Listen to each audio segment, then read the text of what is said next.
waaw ñu ngi ci vocabulaire ba tey règle 4 les mots terminés par ant ou ent maanaam mooy nga xam dañoo jeexee an ci français ant an lañ koy jàngee ci français ou ent mooy an lañ koy jàngee qui sont identiques nga xam ne ñoo nuroo anglais ak français ñoo ko nuróole boobaa nag anglais moom ënt la koy jàngee moom français moo koy jàngee an comme lu mel ni misaal important mooy lu am solo français important lay wax anglais ne important kon mu ne un grand nombre de mots en mooy ant et en ent sont identiques en anglais où on trouve ces terminaisons se prononcer ënt nga xam dañ leen di gis ne seen terminaison ñu ngi leen di jàngee ënt ci anglais léegi ñu bëgg a traduire phrase bi nii léegi kon pour am nañ fa pour ci phrase boobu pour boobu nag dañ ci jublu mooy afin de mooy dans l'ordre de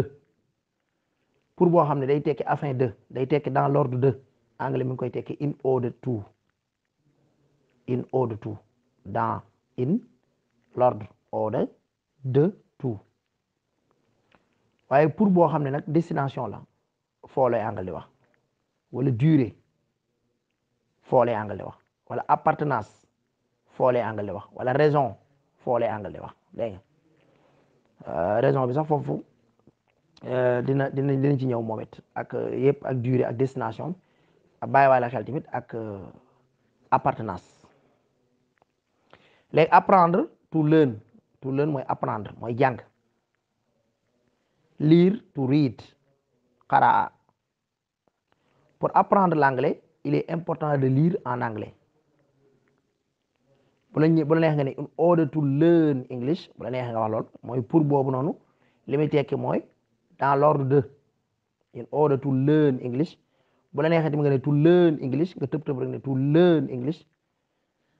waaye bu la neexee nga ne waxoon in order to learn English it is important to read in English foofu dañoo tëb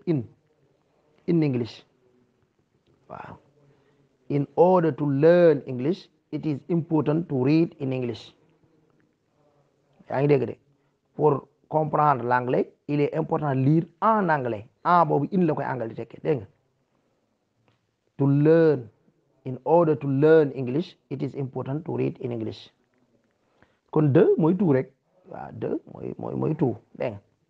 parce que il est important de lire it is important to read nga def infinitif yi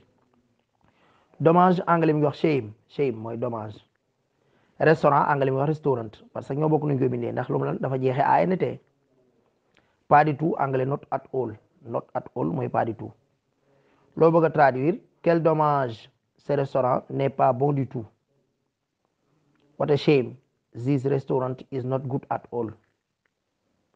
what a shame this restaurant is not good at all wala at all bu la neexee sax mën nga ko teg ci kanam what a shame this restaurant is not at all good waaw wala nga ne what a shame this restaurant is not good at all ba daan la sa mbokk Ndiaga DIOUM yàlla na yàlla barkeel sunu xam-xam